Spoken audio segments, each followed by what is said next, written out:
Thanks, guys. So, as I alluded to, big day.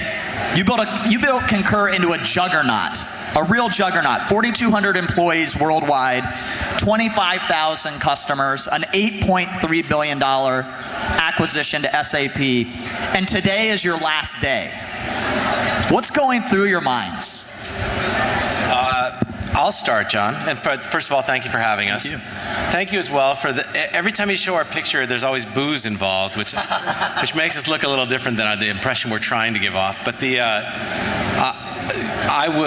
briefly, I would say it's mixed emotions. You can't go through any 21, 22-year journey and not have emotions of sadness when you think, I've had a commute that went into that office, went up those stairs, went into my building, and did my job for 22 years. Not doing that again is still kind of blowing my mind a little. That said, there's an alternative that comes after 6 months of really processing this. That's, well, there's something else. There's something new, like what everyone here is doing, thinking about what's next, what's new, and that's pretty exciting. Mike, how about you? What's going through your mind after knowing what you guys built over these last 22 years? Yeah, I would have a lot of similar thoughts to Raj. I think bittersweet's the word that comes to mind. You create something from scratch. A lot of people in this room, you're in small offices, you might still be in apartments, wherever you are, trying to get something started. That was us. We started the company in an apartment way back in 1993. And to see it end is, it's got very mixed emotions. I'm definitely going to miss the people more than anything else. There's a lot to miss, but it's also a new chapter, and that's really, really exciting. One of the things that maybe a lot of the people in this room can't appreciate is 25,000 customers and 4,200 employees. That's a lot. And that's not really an open whiteboard or a blank slate to start fresh with. So the opportunity to do that is really exciting. To think about what can come next for us is really exciting. So it's very mixed emotions. Great. So tell a little bit about the story of that apartment experience. How did you guys find each other as co-founders to begin with, and why did you decide to work together in 1993? Yeah, it's a really good story. So I actually have known Raj's brother, Steve, Concur's CEO, longer than Raj. And Steve and I actually met in the late 80s, 1988, down in the Bay Area. We worked at Apple together at a really exciting time, early days of the Macintosh. Both technical people. I was an engineer. Had a great experience. Started a company with Steve prior to Concur that was successful. Built a product called Act, which probably almost no one in this audience has ever heard of. It was very successful. Sold to Symantec. There's one fan. And we actually used the success from that venture to start Concur. So I really didn't get to meet Raj until we started the company. It's been an amazing journey ever since then. We actually did live together in an apartment. We did actually have that experience. When you were starting Concur? Yes. You were roommates Yes. and founders? Yes. How'd that work out? Well, we're still here. Pretty well. We're still friends. We didn't kill each other. It was worse. It was worse because we were roommates and the company was in the apartment. And so Mike would sleep on this hide-a-bed in the living room, and then he would just roll off the hide-a-bed and start coding. And it was not because true story. It was an ugly scene all around. Not Mike was he's just two bachelors in an ugly, beat-up apartment who never left. We never left there. It's a dark hole now. I think they had to burn the place. Nice. Well, what did you see in each other, though? Did you have complementary skills? We've heard a lot in the talks earlier today about how you should find a co-founder that complements you. Did you guys complement each other, and is that something you were looking for in one another? I would say this, and it's hard to be nice to Mike when he's sitting right next to me, well, we're 21 years into the relationship now, 22 years into the relationship now. two things jumped out at me right away. One, I was a 23-year-old kid who didn't really know anything. Mike showed a remarkable amount of patience for this guy who was super, I might have an excess of energy on occasion, and so he showed a lot of patience for my energy. And Mike was the guy who coded that first application, and I loved the idea of talking to customers and determining what it was that needed to get built. And so, one, the guy was remarkably patient with me, and for that I'll always be thankful. And two, we had some skills that actually worked really well together.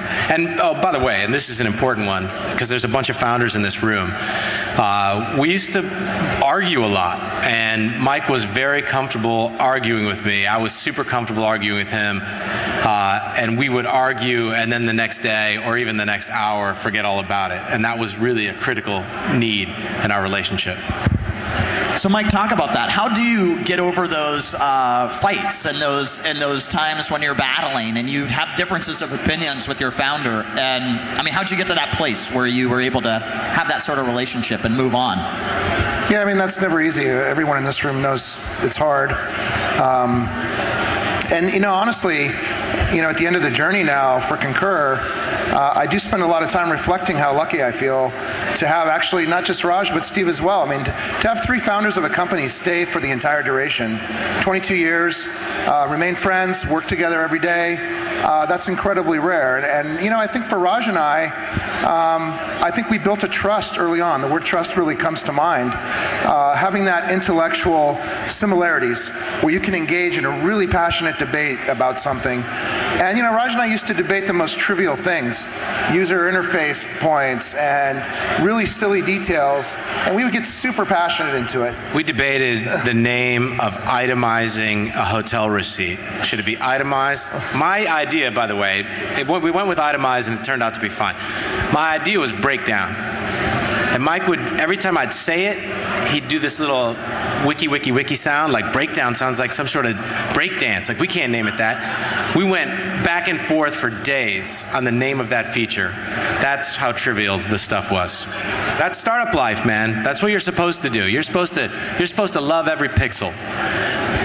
But I mean, I think we built a trust very early on where we could have those debates and at the end know that we could move on and we'd respect wherever we got to. And you know, the other word that comes to mind for me is humility. You know, I was the founding CEO of Concur.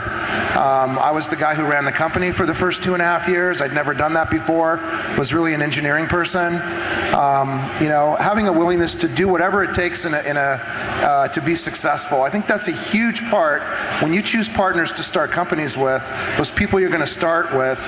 Having humility to me is one of the most important attributes that's going to make you sustain yourself over a long period of time. Willing to do whatever it takes. There's no job that you won't do. There's no change that you won't make in order to be successful. And I think we had that similar bond really early on. It doesn't really matter what we're doing every day, what our specific job, our title, who's doing what. That's rare, and that is rare. That doesn't always work. It's rare that it works even. And I think we found that pretty early on. Yeah, amen. It is interesting how long you guys stuck together and stuck with it. And there was also longevity with a number of Concur employees, I mean, that have stuck around for the long period. So how did you hire at Concur, and how did you build a culture that had people stick around for as long as they did in the company? Well, I think you hit it. The word you used is the most important word. And I think if I could turn this into a little bit of advice for the folks who are starting a company, if you haven't sat down and defined your culture, like if you haven't had a tangible conversation with each other as founders about what the culture of your business wants to be, if all you're talking about is products and customers and you're not talking at all about who you are, what you want this company to be, and the way you want to behave, you're skipping a step that you're going to be sad you skipped. You might be successful, but you'll be sad you skipped the step. And I think we got really lucky at Concur that we defined a culture, not right away, but into the business, that resonated with the people who work there. And how'd you do that? We spend a lot of time talking about it. I think every time, and then I'll let Mike speak, every time we get up in front of the company, and it'll be a long time before I can stop saying we about Concur. Every time we get up in front of the company, we get up and talk about culture first. We talk about people first, and then you talk about results. The bottom line is, guys, in my opinion, your employees are not going to be massively motivated by revenue and profits. It's super important. Your shareholders are going to be motivated. Your board members will. But your employees want to know, why are they doing this? And the only way you can answer the why is by defining a culture that matters to them in terms of why they're showing up to work every day. Yeah, I would agree. I think we always cared not just about what we were doing, but how we did it. To me, that's when I think about the word culture, I think about that a lot. I think it starts by living as an example as founders. Do you really live? You know, to me, words are important, but they're also pretty cheap. When you're a founder-led company, how you live is ultimately what defines the company. And I think as a founder, you need to take responsibility for that. And to Raj's point, if you're not thoughtful about it, it just is going to happen whether you want it to or not. I think from pretty early on, we cared a great deal about how we did things, not just what we did, but how we did it. We cared immensely about each person that came in the door. We tried to set a super high bar, not just for the kinds of people we brought in, but did they believe in the same things that we did? Did they actually care about how we did things? And if they didn't, it was not really a fit. That's hard to do, especially when you're small, when there's a lot of great people who don't meet that criteria. But I think in terms of having and sustaining a culture over a really long period of time, and to your point, John, having a lot of 10 and 15 and 20-year employees, that's how you build that, is you start from the beginning caring about how you do things as a company, not just what you're doing. And I think that's sustained for us. And one last point on that. Write it down. And once you've written it down, when you start hiring, you're gonna find spots where where a great candidate, someone who's done exactly what you want them to do, or have done exactly what you need in terms of skills, isn't going to fit culturally, and you're going to have a really hard choice to make. Do they belong? Or you're going to have a salesperson who crushed their numbers for you for a year, but did it in a way that was culturally totally inconsistent, and you're going to have a really hard choice to make. You need to force yourself to at least have that dialogue. If you're running a business, you better have that dialogue, because everybody else is watching. If there's 10 people and there's one countercultural person, or if there's 1,000 people and there's 5, everyone's watching about how you treat those 5. How did you deal with those? I'm sure those outliers got into your culture at some point, into your employee base. How did you deal with those people that were maybe toxic to your culture? You know, here's a great example, and then I'm going to shut up. I don't know if you guys have heard, but the Seahawks are playing in the Super Bowl. Have you heard this? That was pretty lame for a Seahawks. Come on! Startup day? Yeah! Seahawks! We need to wake these folks up a little. Look at the way, it's very interesting to me, if you watch the way that Pete Carroll coaches Marshawn Lynch. In that there's a guy that some might say is countercultural. There are ways, in my opinion, where someone who's countercultural when they come in can, by the strength of the culture of the business, learn to coexist within that business and begin to adopt those things inside. And great coaches are great examples of that. Phil Jackson in basketball, Pete Carroll in football. I think the strength of the culture inside the business and the strength of the people who embrace that culture will oftentimes get people to change or embrace the culture and behave in that way. And then there are opportunities where it doesn't work out, and you've got to move them along. Yeah, I think the coaching example is a good one. When you're a small company, in my opinion, the way you enforce the scenario you're describing, it's how you personally act. Are you gonna either make sure those 5 people have an ability to adapt, or you have to get them out of your company? It comes down to that, and it's on you personally. It's very personal. It's your company. You better live the words that you preach.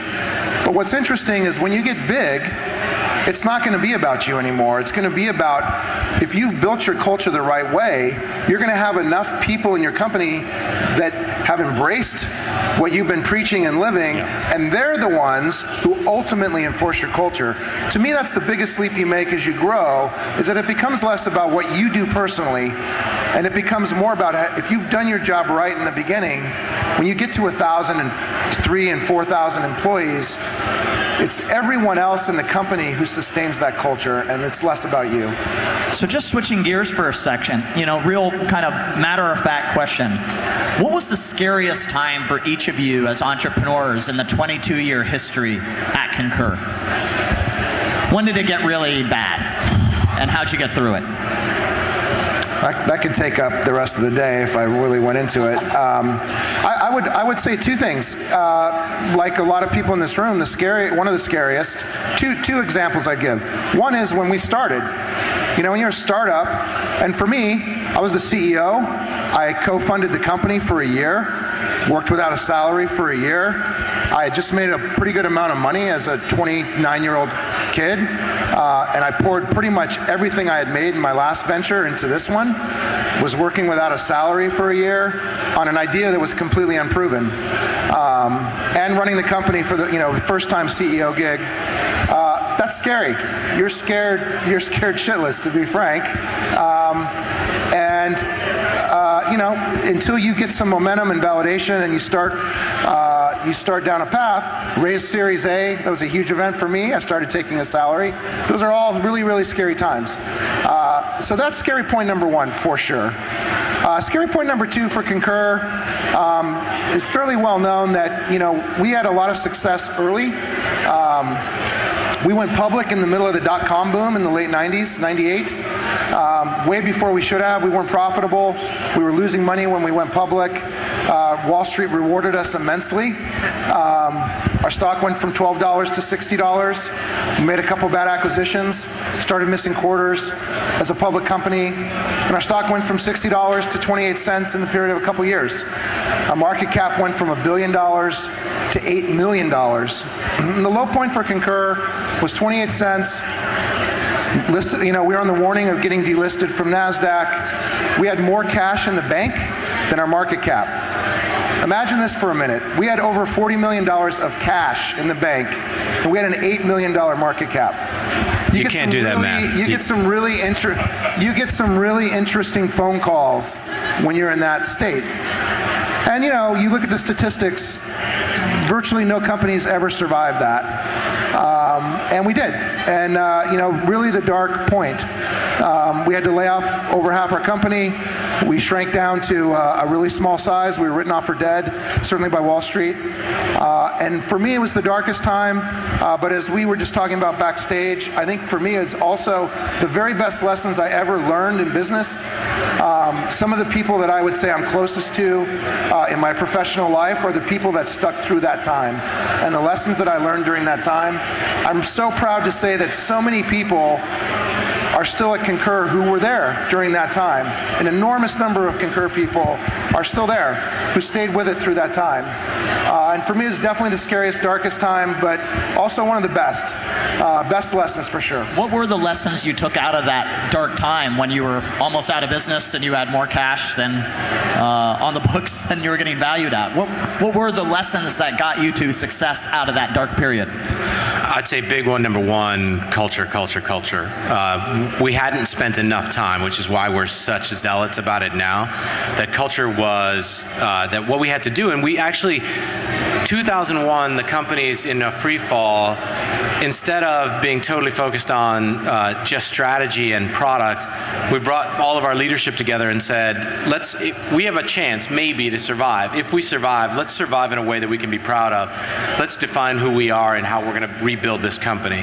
And if you want to fight, we're in it. We're in it, and we're going to fight with you. That was the big one, number one. Number two, we stuck to our guns as it related to risks that we knew we had to take. We knew that the world was going to shift to the cloud and that our on-premise software model wasn't going to work. The world at 2001 didn't necessarily agree with us, but we knew that we knew this space better than anyone and that we had to bet big on what we knew. That was another giant lesson.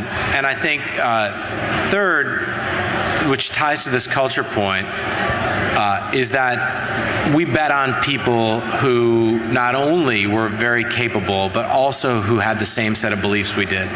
I think if you were to rewind the tape to when Mike and I were in our 20s, we might have hired people based off their resume more than we hired them based on what we could see in terms of what they believed in and what they wanted to do. Today, I'd tell you, resumes are kind of interesting, background does matter, but man, I care a lot more about the person I meet when I see him eye to eye. Yeah. So fast forward, you got through that dark time, you made a series of pivots, you embraced the cloud, you embraced the SaaS model, and the business took off. And then fast forward to the SAP acquisition. Why did you decide to sell? You want me to take that one? I'll take it. Go. Well, I mean, John, the reality is as a public company, you don't always make that decision for yourself. That's an important thing to know. You know, we're a public company with a lot of shareholders. Obviously, as founders, as leaders in the business, you have a lot to say about that. You know, we obviously got a great price. We got a great valuation. It was a great victory for shareholders. We think that, you know, if you're going to get acquired, there aren't a lot of companies that can pay $8 billion and buy you. And so the list was small. We think this is a great home for Concur, great home for our customers for sure. SAP has, you know, a lot of positive attributes that our customers are already benefiting from. You know, as we said at the very beginning, it's really bittersweet. As a founder, it's super bittersweet. You're sort of giving up your baby. It's not easy. This was a very, I can tell you, it was a gut-wrenching decision internally. It was not easy for any of us. It was very, very difficult. I think in the end of the day, from a shareholder perspective, this was an incredible value for our business. And we thought it was a great place to land the company. And maybe to add, John, I think definitively there were companies that we knew we would never sell our company to.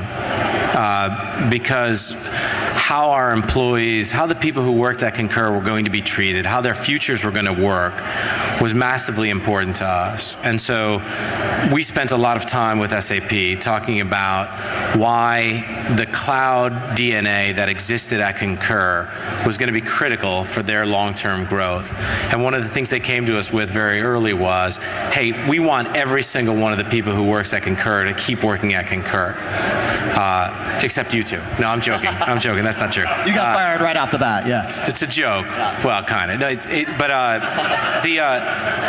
they were very clear about the desire to retain the people who worked at Concur, and that was very, very important to us. That the people who work at Concur can continue to build on that culture and continue to build that company. So you're just over a month in on this, maybe going towards 2 months on the integration with SAP. How's it been so far? I mean, working within this large company. It's actually, it's very interesting because one of the things that I think, when you look at a company that paid $8 billion for Concur and paid multiple billions of dollars for Ariba and for SuccessFactors and for companies in the cloud, what SAP is really doing, and I give them great credit for acknowledging that the world is changing and that on-premise software is moving to the cloud. And so their desire to make that shift and that transition is on full display. They've spent, you know, nearly $10 billion, $12 billion, $15 billion to make this shift by acquiring companies like Concur. The other thing they've done a very smart job of is, by and large, letting those businesses continue to operate and grow. One of the things I think both Mike and I are excited for is the idea that you know, Steve Singh, my brother and our co-founder, is taking on more responsibility at SAP, running the entire business network. Elena Donio, who's a brilliant lady who's worked at Concur for 16 years, has taken over running at Concur as the president of the company. That there are great signals that not only can Concur continue to thrive inside that business, but perhaps via Steve and some other members of the team who are going to go work on the SAP broader cloud strategy, that there's an opportunity for this company to have an impact on SAP as a whole.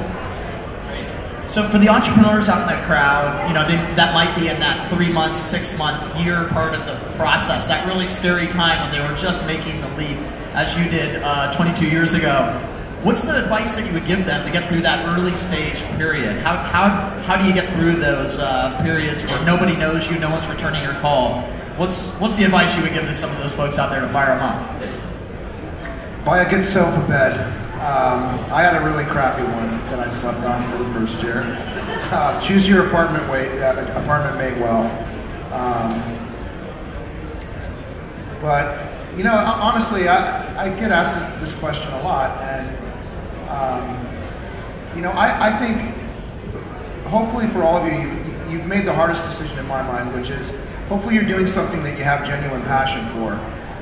You know, one of the mistakes that I see a lot of founders make, startup founders make, is pursuing something for reasons other than real, true passion. And I think, you know, the reality is times are going to get insanely hard. You know, things always end up being infinitely more difficult than you think they're going to be.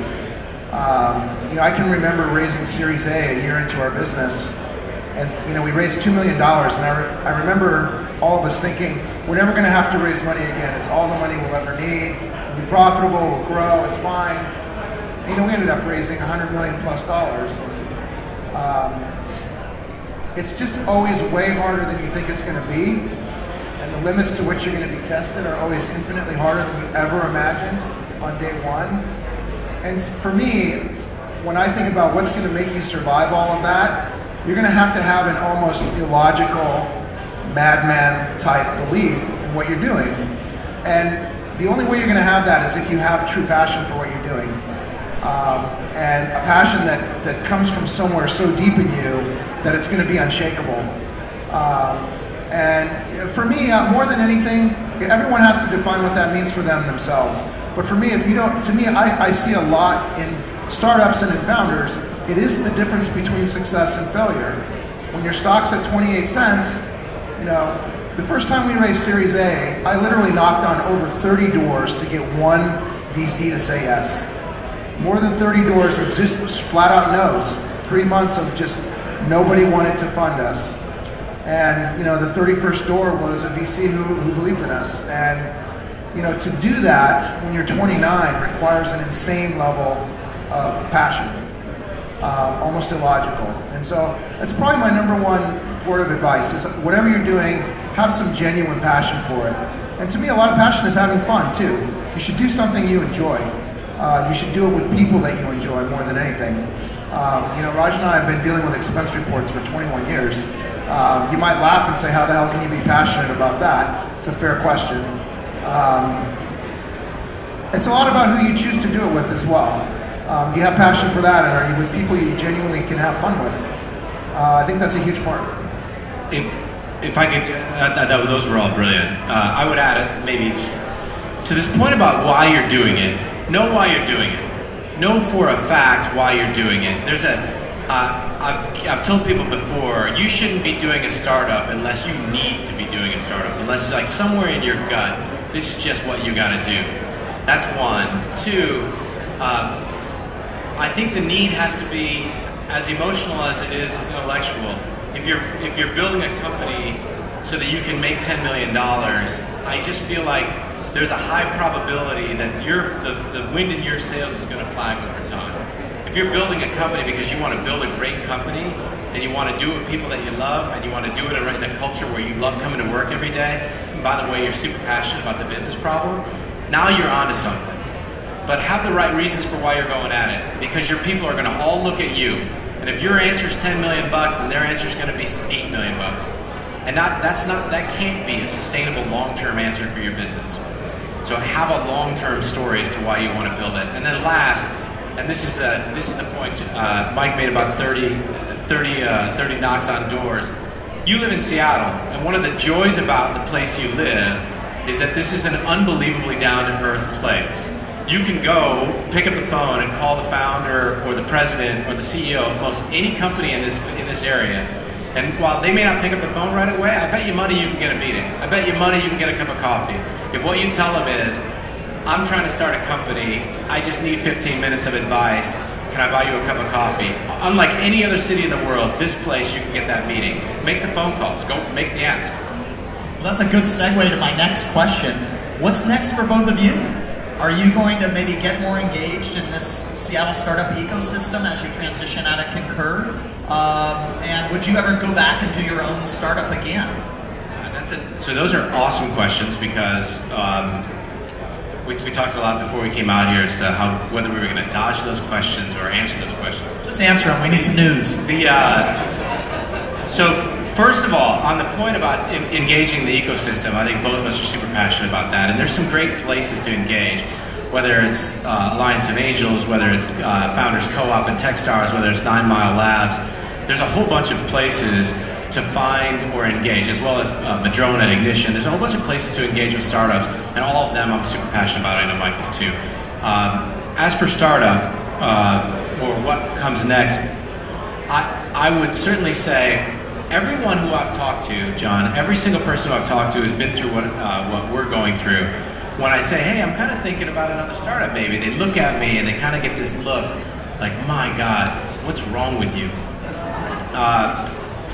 But I wouldn't rule it out. I wouldn't rule it out. Mike, what's next for you? Other than going to the Super Bowl this weekend. Well, come on. Who doesn't want to do that? It's hard to think past Sunday. Just pray to God we win. No, much like Raj, honestly, I'm having a blast trying to figure out the answer to the question.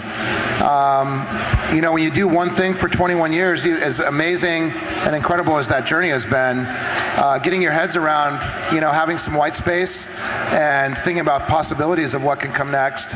I think for both of us, we're spending some time together, I think genuinely enjoying not rushing into an answer with that. We've gotten a lot of great advice. I think we've had a lot of great discussions about possibilities. I think the honest answer is it's stay tuned. And we'll see what happens. The key question is, would you start a company together again? Would I? I can answer in a heartbeat. I absolutely would. Totally. 100%. Great. Well, this has been so fascinating, guys. I really appreciate you taking the time on your last day of work. That's really special. And in that spirit, just as Michael Jordan or Derek Jeter or Landon Donovan had their kind of going away tour, we felt it was so special that you decided to come out here and spend some time with us, that we actually got you a little gift courtesy of GeekWire. Todd Bishop's going to come out here and present this to you guys. And go ahead and open it on stage. I think this is, that's yours, Raj. This is yours, Mike. This is a little special token for all, 20 plus years of stories at Concur. We'll see if you like this shot or not, courtesy of GeekWire. It's the alcohol shot. It's the alcohol shot. Yes. So it's been an amazing entrepreneurial journey for these two, one of the greatest successes we've seen out of Seattle. And let's hear it for Raj Singh and Mike Hilton of Concur, sharing some great insights with us today. Thank you, guys. All right, thanks. Thank you guys.